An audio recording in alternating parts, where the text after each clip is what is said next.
Você é empresário e está com dúvidas sobre contratar CLT ou pessoa jurídica? Quer entender qual modelo é mais vantajoso para a sua empresa e para o seu colaborador? Então fica comigo até o final deste vídeo, porque hoje vamos destrinchar tudo sobre essas duas modalidades de contratação. Eu sou o Vitor Maestro, sou contador, professor, consultor empresarial e um dos diretores do UFC Group Contabilidade. Peço para você, se está gostando do vídeo, se inscreva no nosso canal, deixe seu like, que isso nos ajuda a construir mais vídeos e sobre vários assuntos para você. E comenta aí, qual tema você gostaria que eu falasse para o próximo vídeo? No Brasil, existem algumas formas de contratar um colaborador, incluindo a CLT, a carteira assinada, para contratos por tempo determinado ou indeterminado, como de experiência ou intermitente. A contratação de jovem aprendiz, o trabalho temporário para necessidades pontuais, a modalidade PJ, pessoa jurídica, que não configura vínculo empregatício, além da possibilidade de um estágio para estudantes. Cada uma tem implicações legais, financeiras e estratégicas que podem impactar diretamente o sucesso da sua empresa. E hoje eu vou falar um pouquinho das modalidades CLT versus a modalidade de pessoa jurídica. No regime CLT. O regime CLT é o tradicional da contratação. O colaborador é registrado na sua carteira de trabalho e tem direito a uma série de benefícios garantidos por lei, como férias, 13º salário, FGTS, INSS, licença maternidade ou paternidade, seguro-desemprego, estabilidade em casos específicos, entre outros. Para o empresário, isso significa maior segurança jurídica, uma vez que a pessoa está registrada, está cumprindo a legislação trabalhista, mas também uma carga tributária mais elevada e menos flexibilidade contratual.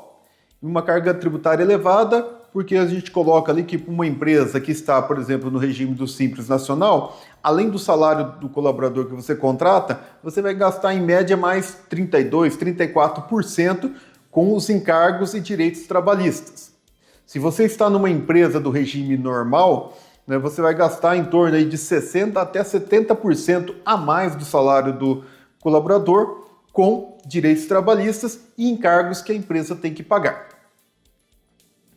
Agora, já a pessoa jurídica é a terceirização de mão de obra, ou seja, você não está contratando um colaborador, você está contratando um prestador de serviço para a empresa, onde a pessoa que vai prestar o serviço precisa abrir ou ter uma empresa, um CNPJ. Geralmente pode ser, o que é mais comum, um MEI ou uma empresa no Simples Nacional. Nesse modelo, não há vínculo empregatício, uma vez que você está contratando um prestador de serviço e não um empregado. O profissional PJ emite nota fiscal, não tem direito aos benefícios da CLT e é responsável por seus próprios tributos. É lógico, para a pessoa que vai trabalhar no regime de pessoa jurídica, ele está prestando serviço. Eu estou contratando outra empresa para fazer uma parte dos serviços dentro da minha empresa. E essa pessoa, ela vai receber conforme o valor contratado e vai ficar a cargo dela pagar os tributos da empresa dela. E assim como se ela quiser algum benefício, um seguro, um plano de saúde, ela vai contratar na empresa dela e vai fazer o pagamento por ela. Então, a empresa que contrata só paga a prestação de serviço combinado. Para a empresa, isso pode representar economia com encargos trabalhistas e maior flexibilidade, mas também exige atenção para evitar a caracterização de vínculo empregatício. Como eu falei, quando você contrata uma pessoa jurídica para poder fazer um serviço dentro da sua empresa, você está contratando um prestador de serviço e não um empregado. Então não pode caracterizar vínculo empregatício na contratação dessa pessoa jurídica. E o que é um vínculo empregatício? Como que eu caracterizo o vínculo empregatício de uma pessoa dentro da empresa? O vínculo empregatício é uma relação jurídica entre um empregador e um empregado. regulado pela Consolidação das Leis Trabalhistas, né, a CLT, e também as convenções coletivas de trabalho, né, dos sindicatos, que hoje têm força de lei ou igual à lei. Caracterizada por 5 elementos essenciais, né, que caracterizam o vínculo de emprego. Pessoalidade. O trabalho é feito pela pessoa contratada. Habitualidade. A prestação de serviços é contínua e não eventual. Onerosidade. Há pagamento de salário pelo serviço feito. Subordinação. O empregado segue as ordens do empregador. E ser pessoa física, né? Para ser empregado tem que ser uma pessoa natural. Não posso contratar uma empresa como empregado, né? Porque a empresa não é pessoa física. Então, esses 5 elementos caracterizam o vínculo empregatício. E se quando você contrata uma empresa terceirizada, né, um prestador de serviço pessoa jurídica, e manter uma relação de trabalho com esses elementos, tá? Você está caracterizando o vínculo empregatício e você pode ter possivelmente problemas no futuro. Por quê? Essa pessoa jurídica ela vai trabalhar para você como pessoa jurídica, vai prestar os serviços, ok, mas uma hora essa prestação de serviço pode acabar, ou por parte da sua empresa, que não quer mais aquela prestação de serviço, ou mesmo por parte do prestador de serviço que ele quer encerrar e quer ir para outra empresa realizar o trabalho. E quando a gente desfaz daí essa relação, né, de prestação de serviço, pode ocorrer que, né, essa empresa contratada, né, essa PJ que você contratou, queira, né, os seus direitos como trabalhador. Não, eu lá recebia ordens, eu tinha salário, eu batia ponto na minha empresa. Então isso não é uma PJ, não é uma terceirização de mão de obra, e sim constitui vínculo empregatício. Quer dizer então que essa PJ, o pessoal pode entrar na justiça com uma ação requerendo os direitos trabalhistas? Sim. Se concluir que tem vínculo empregatício, pode-se entrar na justiça e, é lógico, está cheio de advogados por aí que vão querer pegar a causa, né, dessa pessoa jurídica que prestava serviço, dessa pessoa que prestava serviço, dizendo que é um vínculo empregatício. E isso pode caracterizar o quê? Que você tenha que pagar os direitos trabalhistas para ele. É lógico, o salário você pagou, até tem uma nota comprovando, tem os depósitos mensais que você pagou o salário dele. Mas os direitos trabalhistas, provavelmente ele vai ganhar em juízo, férias, 13º, né, FGTS, que tem que fazer o registro, recolhe o INSS, entre outras questões, né, que ele pode pedir isso na justiça. Então, lembrando, quando você vai contratar uma pessoa jurídica, ela tem que ser autônoma, ela tem que ter liberdade para prestar o serviço dela. Na verdade, você está contratando o serviço. Você não pode impor horários de trabalho, você não pode impor subordinação. Você só pode cobrar que o serviço seja feito de acordo com as cláusulas contratuais que você assinou com aquela pessoa. Principalmente jornada de horário, flexibilidade, você não pode impor isso para um prestador de serviço. Por quê? Você está contratando que ele faça o serviço determinado para a sua empresa. E não que ele chegue lá às 8 da manhã, saia meio-dia, volte a 1h30 e saia às 6 da tarde. Que tem um gerente que fica cuidando dele. Aí não é prestação de serviço, aí é vínculo. E aí sim vai te gerar dor de cabeça. Né? Vai te gerar, possivelmente, numa saída, uma ação contra a sua empresa. Ok? E comparando, então, o regime CLT com a pessoa jurídica, o que a gente pode visualizar? Primeiro, benefícios. Tanto falando ainda em termos de empresa, como também para o próprio colaborador, né, que vai trabalhar na empresa como CLT ou se ele for prestar serviços como PJ. Primeira coisa, em relação aos benefícios. Na CLT, né, o colaborador tem os benefícios garantidos por lei. Então ele tem o direito a férias, direito a 13º, direito a FGTS, entre outros, ok? Enquanto que na pessoa jurídica, não. Ele vai ter um valor que ele contratou com a empresa. É lógico, ao fazer essa contratação, né, agora falando aí para o colaborador, para a pessoa que quer prestar serviço como pessoa jurídica, a hora que ele faz a negociação com a empresa, ele tem que equiparar, né, o que ele vai ganhar na pessoa jurídica com um salário que ele ganharia, né, como CLT. Até porque, né, ele não vai ter, né, 13º, ele não vai ter férias sendo contratado como pessoa jurídica, porque ele vai prestar um serviço e esse serviço é de uma demanda contínua. Tá?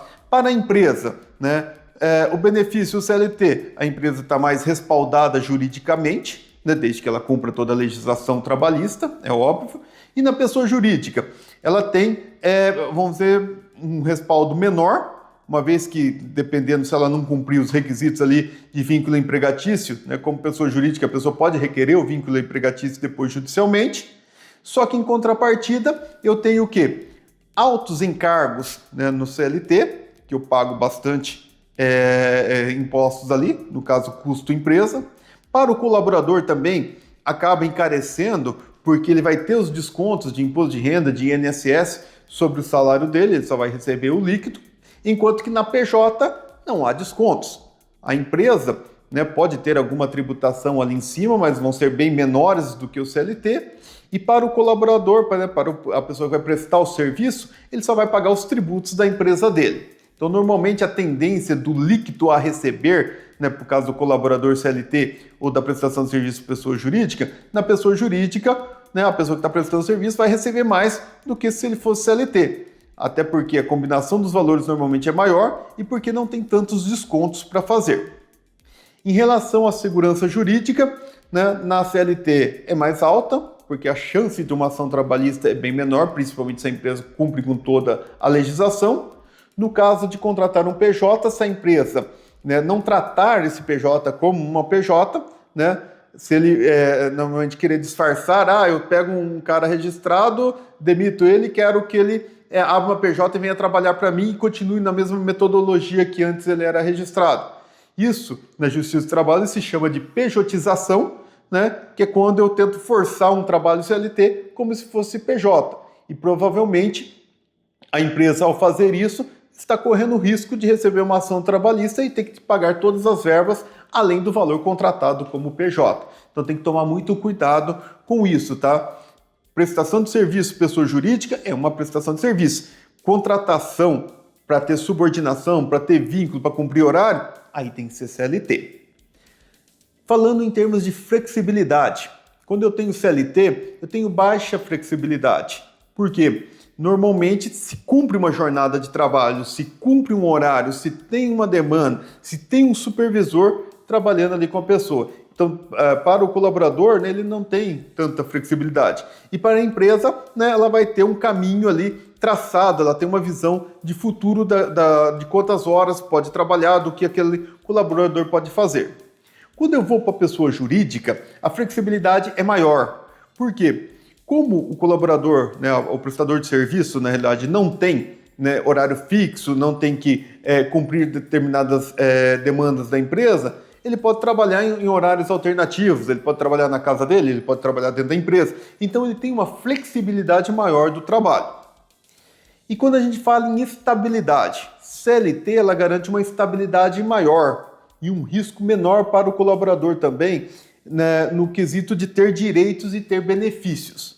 Quando eu vou para a pessoa jurídica, né, no caso da pessoa que está prestando serviços, ela vai ter o quê? Uma estabilidade menor, uma vez que ela não tem nenhum benefício e se acabar o contrato dela, for encerrado, a partir do momento que encerra o contrato, ela tem que achar outra empresa para prestar serviços, porque ela não vai ter receita nenhuma e nenhum benefício vindo do governo, por exemplo. Tá? Então a estabilidade, lógico, o CLT gera uma estabilidade maior. Pessoa jurídica, você está no mercado, você é uma empresa, né, e vai prestar serviços para as outras empresas. Okay? Falando aí um pouquinho, né, do comparativo CLT e PJ, principalmente olhando o lado da pessoa que vai executar esse trabalho.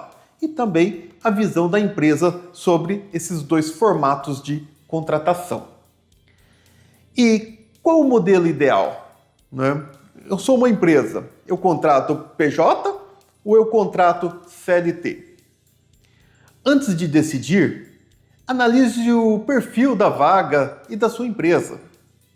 Para funções estratégicas e de longo prazo, o CLT pode ser mais adequado. Já para projetos temporários ou funções técnicas específicas, o PJ pode ser uma solução eficiente. Consulte sempre o seu contador e o jurídico da empresa se tiver, para garantir que a contratação esteja dentro da legalidade e evite passivos futuros. Então, sempre que você tiver nessa dúvida entre contratar uma pessoa jurídica para prestar serviço ou um empregado como CLT, converse sempre com o seu contador e com o jurídico da sua empresa, se tiver, justamente para que eles auxiliem, coloquem para você se há risco ou não nessas funções e que você possa, daí, tendo essa conversa, decidir qual que é o melhor para a sua empresa. Porque tem casos que o PJ, prestação de serviço, é melhor, tem casos que o CLT é melhor. Comparando encargos e principalmente o que vai fazer dentro da empresa.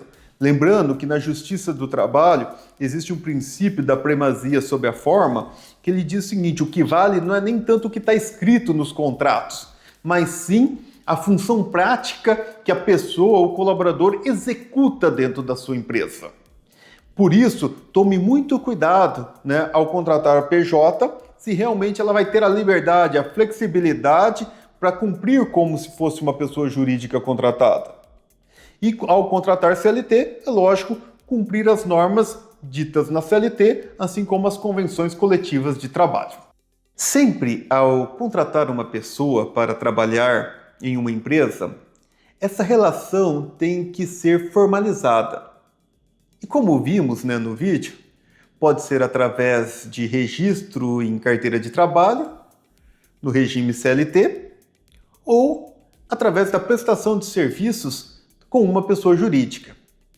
Cabe sempre à empresa ver a melhor opção para ela cumprir a legislação. Gostou do conteúdo? Então curta, compartilhe e se inscreva no canal para mais dicas sobre gestão empresarial, finanças e contabilidade. E se você ainda está com dúvidas sobre qual modelo adotar, deixe seu comentário aqui embaixo que eu entrarei em contato com você. Até o próximo vídeo, um grande abraço a todos.